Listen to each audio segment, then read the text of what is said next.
Welcome to Inclusion Matters, a podcast about children's development from the Center for Inclusive Childcare.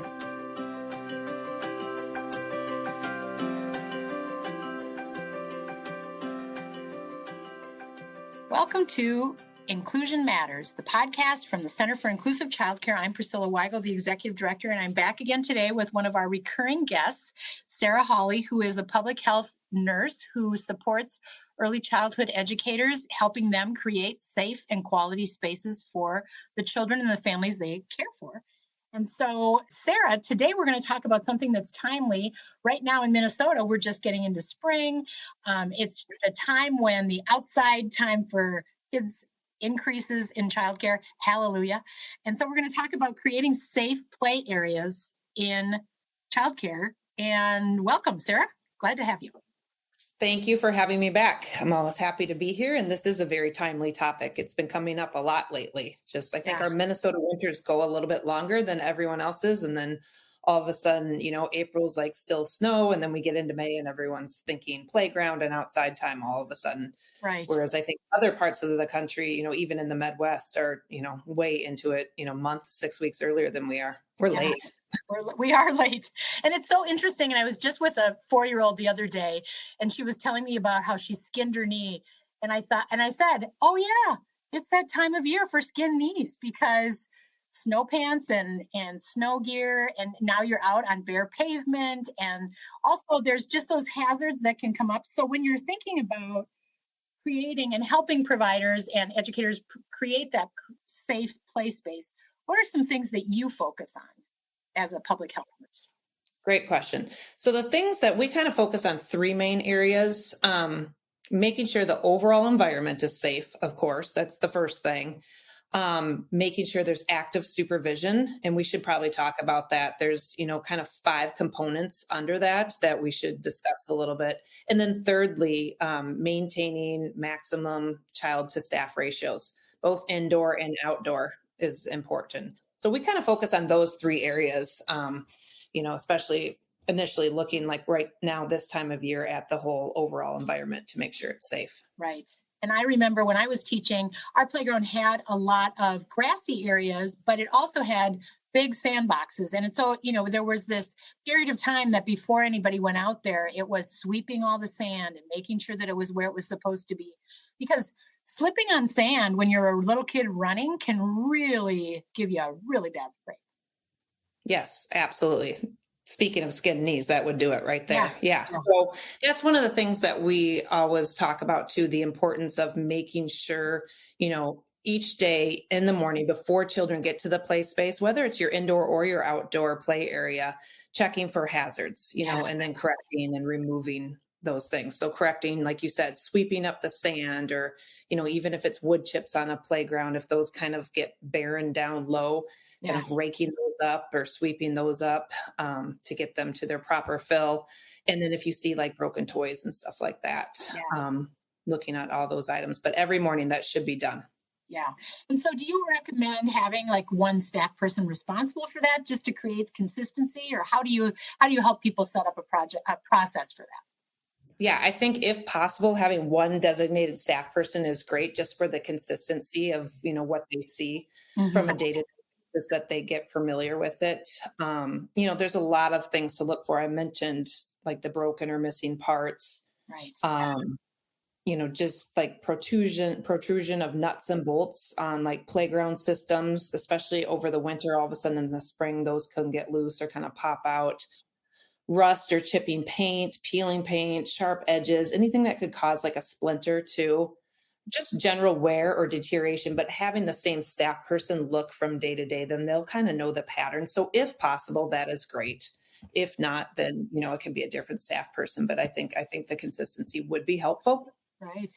And, I'm thinking back to when you're talking about indoor play spaces, so often like the cleaning crew comes after everybody leaves, and they might have a radio, or they might have a hot cup of coffee, or that they sat down and then went off to do something else, and they didn't realize they left it out on the counter, which is accessible to the kids who come out right away that first thing in the morning. So I think that's a really great reminder, is to do that survey.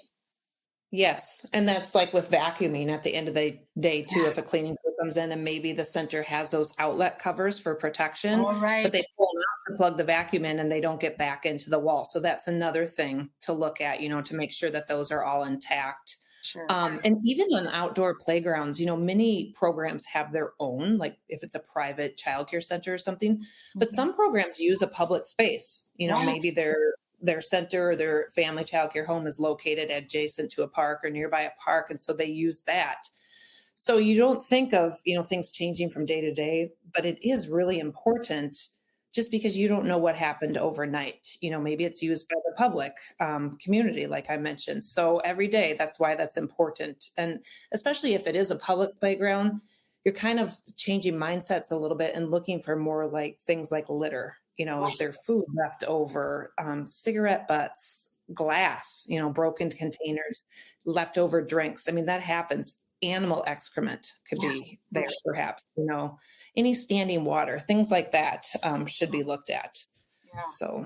And so that creates another step for the team too, to be having, so you kind of have to have a scout who goes out first and leads so as you're, before you get the kids over that edge into that play space, it really does take that adult to really go scan before anybody's allowed, because a child is so fast, they can find, and it could be something that wasn't really visible, and it could cause a bad injury.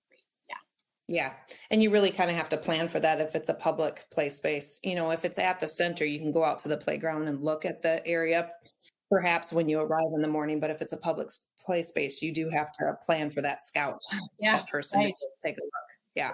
And as we're talking too, I'm even thinking about our play spaces are shared by multiple ages and lots of a range of age groups.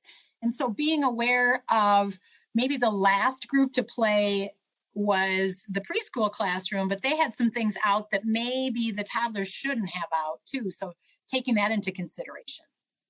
Right. Or having, a rule that things get put back and then the next group bring their equipment out if it's a shared play space. The other thing too is to make sure that you look at the heights or if there's designations on the playground equipment for age groups.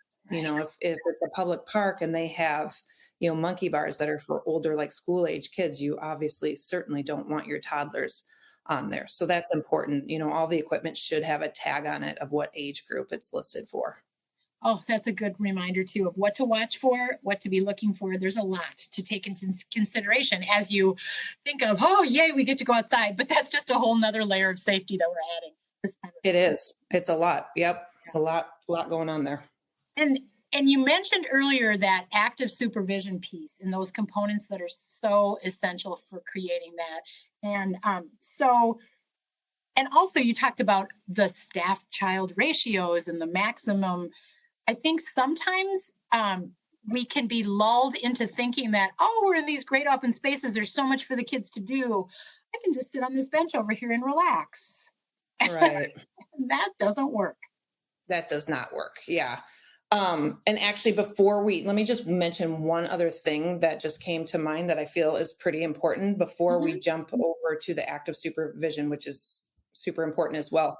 But I should mention, so staff do a daily check of the indoor and outdoor areas, but another good thing to be aware of is that you can get a certified playground inspector to come out. There are actual people that are certified in playground inspection, I think they're trained through the National Recreation and Park Association. So this is what they do. So they can do a really thorough inspection and look at all potential hazards.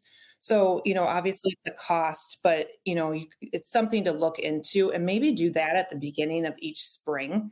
Because just, using a professional who's trained and skilled at that, will give the most thorough look at the beginning of the season. And then maybe the teachers or the staff person, that scout, can learn from that of what they should be looking for on a daily basis.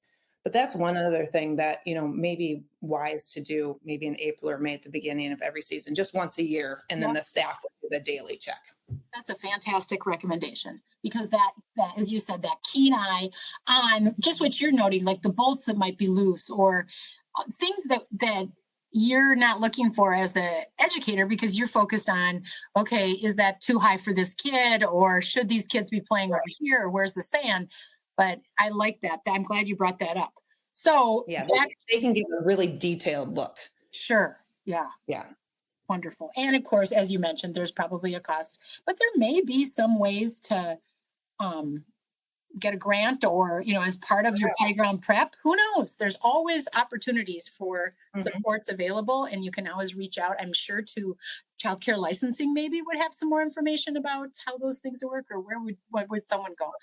I know you can go on that National Recreation Park Association to find one. Like, you can type in your zip code to find a certified playground inspector, and I'm assuming that website also would have some information on that. But yeah, check with that's licensing. Wonderful.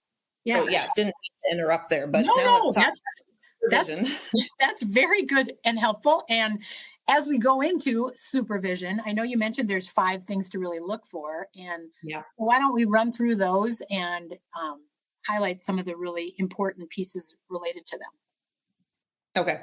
Yeah. So definitely no substitute for supervision. Super important. I know there's been statistics out there that say half of injuries are caused when there has been a lack of proper supervision.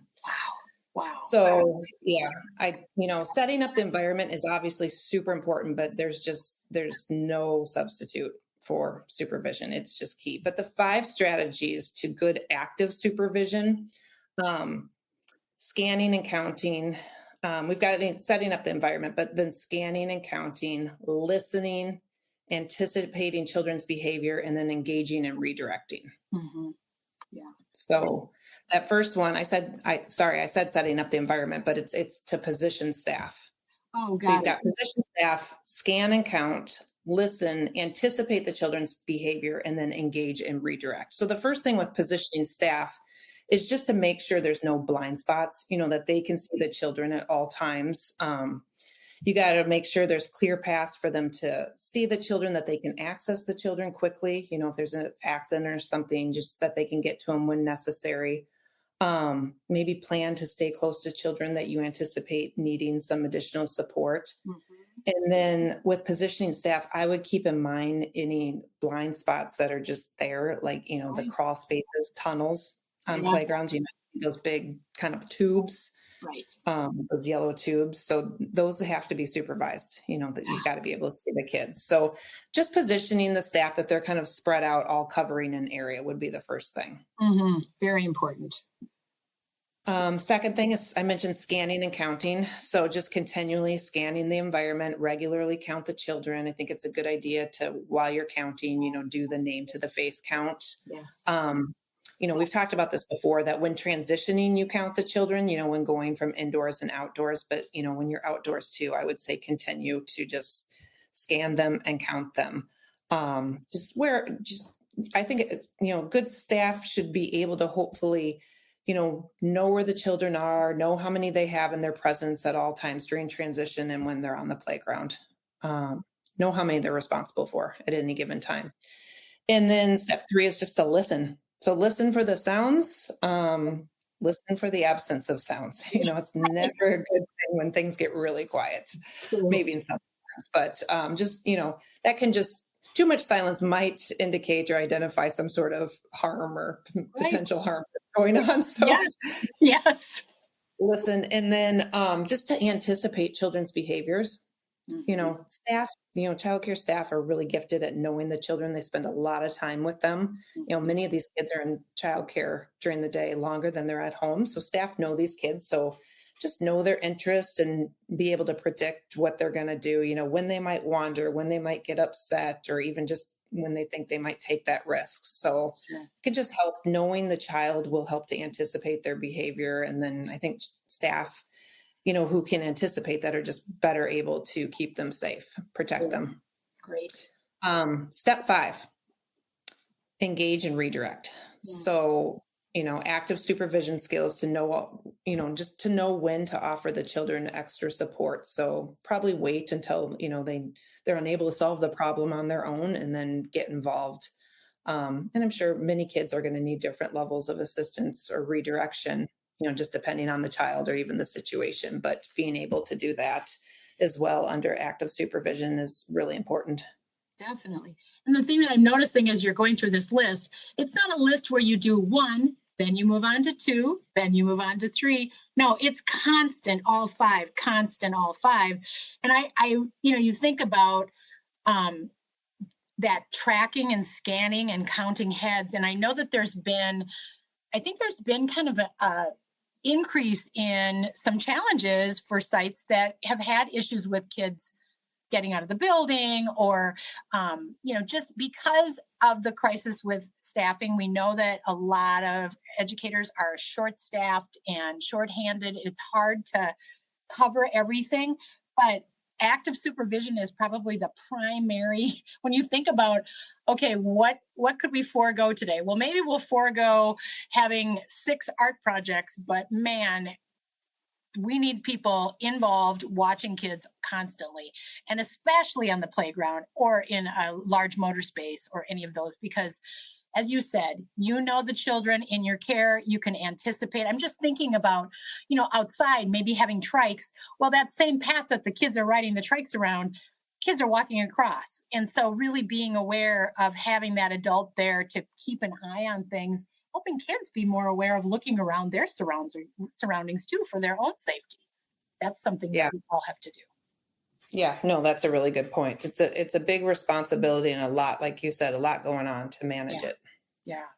And so when we talk about staff to child ratios, I mean, ideally we know, hopefully every provider knows what they're supposed to be having as far as numbers at any given time based on the staff that they have. But that's something that I think is really important and sometimes gets forgotten. Like, people know what they're responsible for, but they might not know the whole, like if they have a building with multiple classrooms, what the other age groups are supposed to be staying as far as keeping as far as ratio.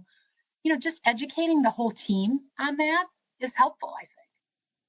Yeah, that's a good point, especially if you normally work in, let's say, preschool, but you're going to float to toddler. Well, then it changes from 1 to 10 to 1 to 7. So that is a really good point that you want everyone to be aware of that. And, those ratios, like you said, there's a staffing challenge right now, huge. That's really hard. But the ratios are there, obviously, for an important reason, just to, provide better supervision and care to the children. So we got to try and strive for it. Right. And when you're going outside, I think that's the issue. Yeah, I used to think about this when folks would say, oh, you didn't, to a child for possible discipline, or a guidance strategy would be, you're not going to be able to go outside. Well, that means then that a teacher has to stay inside with that child, and that throws off the ratios completely. So really thinking things through, knowing we need all hands on deck whenever we're in those spaces, because as you said, that's a huge amount of accidents that could be prevented just if we would keep our eyes open and our hands ready to do what's necessary to support kids in play. Yeah. Like I said, the safe equipment, and the play space is really important, but nothing is going to replace that active supervision. Right. Just with half of those playground related injuries being due to improper supervision. So it is vitally important. Yeah. And then thinking too, as we're just kind of wrapping up this conversation, that's going to be, really useful to folks I know as they go into the spring and summer. And, but when you think about recommended first aid and those types of things, like that immediate response on the playground, what are some things that you see that are really useful to have available in your setting near that play space and that play area for the skin knees, or the wipe out on the bike in the sand, and just kind of that, instead of walking all the way down the hall to your classroom or wherever you have those supplies, maybe keeping some things outside, or what do you recommend? Even like a fanny pack, maybe that the teacher could wear, just something small, just with the essentials in it. Some Band-Aids, obviously, stock up on those. Gloves are really important.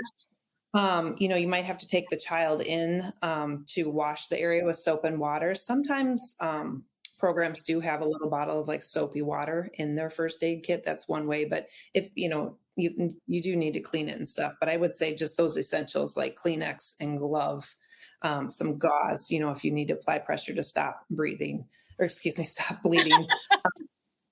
Yeah. Yeah.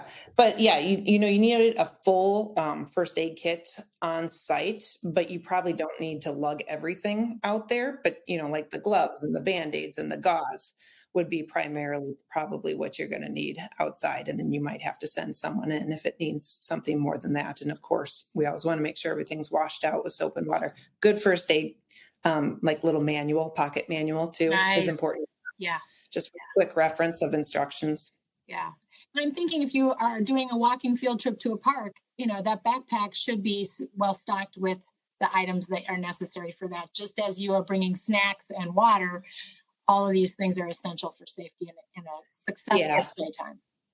And if you're going to a park off-site, I would take the full first aid kit with all the required components. Whereas, have a couple at least available. So there's always one at the program and then one that would go off-site to a field trip or to a park or whatnot. But I think just the quick ones that are just going out on the playground right there at the center of the program could just have some of those essentials. Like I mentioned, the gloves and the Band-Aids and the gauze. Right. And the Kleenex, because kids have runny noses and it seems like outside, I remember the days where you'd bring a box of Kleenex out and then it would get all soggy or whatever. And so really making sure that you have what you need. And so just to recap the highlights, safe environment. Yep. Safe environment, active supervision, and not just supervision, but active, Engaged, there's a difference. Connected. Yeah. Yeah. And we talked about all those things with active supervision, all those components, and then those proper child to staff ratios are really important as well. Yeah. And truly, when all those things are in place, it can be the best time of your day, and it can be so beneficial for staff and for children to get outside, get fresh air, have freedom to move around. Just take it all in because it is beautiful and it's rejuvenating for everyone. It gives you a fresh perspective on things. So thank you for all those tips, and thank you for your time today. We really appreciate it. As always, great information from Sarah Hawley, Minnesota Child Care Health Consultants. And if you want any other information, we've done a lot of podcasts with Sarah. They're available on our website, inclusivechildcare.org, and also other resources. So check us out. Thanks, Sarah. Have a great afternoon. Thank you. Thanks for having me.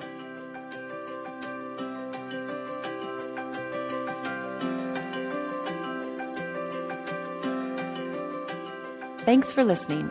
For more resources, visit us at inclusivechildcare.org.